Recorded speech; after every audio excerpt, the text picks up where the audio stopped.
So they looked at my dear Penny and they said, Gianna will never be anything, which is always encouraging. And she decided to ignore them, and she worked with me 3 times a day, and I began to hold up my head, and they said, well, Gianna will never this and never that. Long story shorter, I was walking by the age of 3.5 with a walker and leg braces, and I stand up here today with a mild little limp and without a walker and leg braces. I fall gracefully sometimes and very ungracefully at other times, depending on the situation, but I consider it all for the glory of God. You see, ladies and gentlemen, I am weaker than most of you, but this is my sermon. And what a small price to pay to be able to blaze through the world as I do and offer hope. And I think in our misunderstanding of the way things work, we misunderstand how beautiful suffering can be. I don't willingly sign up for it, but when it comes, we forget that God is in control and God has a way of making the most miserable thing beautiful.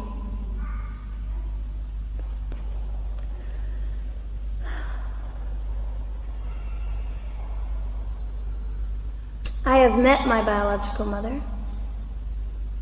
I have forgiven my biological mother. I am a Christian.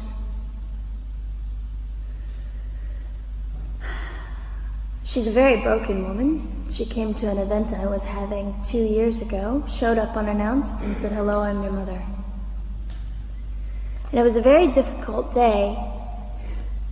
And yet, while I was enduring all of this, you'll probably think I'm silly, but I was sitting there and I was thinking, I don't belong to you. I belong to Christ. I'm his girl, and I'm a princess. So no matter what you say, in all your anger and brokenness and rage, it's not mine to keep. It's not mine to carry, and I won't. I was saying all this inside. So ladies and gentlemen, you have an opportunity. But for just a brief moment, I would like to speak directly to the men in this room and do something that is never done. Men, you are made for greatness. You are made to stand up and be men. You are made to defend women and children, not stand by and turn your head when you know murder is occurring and do nothing about it. You are not made to use women and leave us alone. You are made to be kind and great and gracious and strong and stand for something. Because men, listen to me. I am too tired to do your job. Women, you are not made for abuse. You are not made to sit and not know your worth and your value.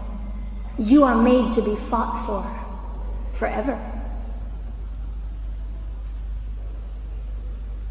So now is your moment. What sort of people are you going to be? I trust incredible. I trust, men, you will rise to the occasion.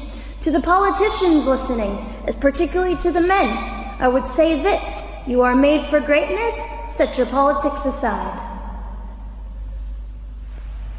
You are made to defend what is right and good.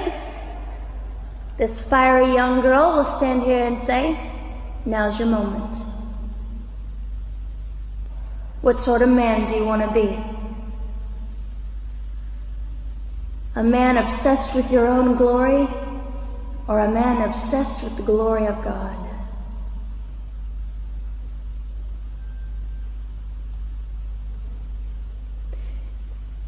It's time to take a stand, Victoria. This is your hour. God will assist you. God will be with you. You have the opportunity to glorify and honor God in 2008. I'll just end with this. Some of you might be slightly annoyed that all I keep doing is talking about God and Jesus.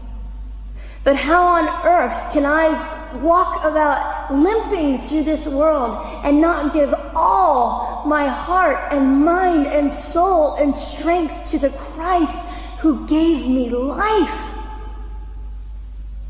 So if you think I'm a fool, it's just another jewel in my crown. My whole intent in living here is to make God smile. I hope some of this made sense. It just came from my heart. God bless and keep you.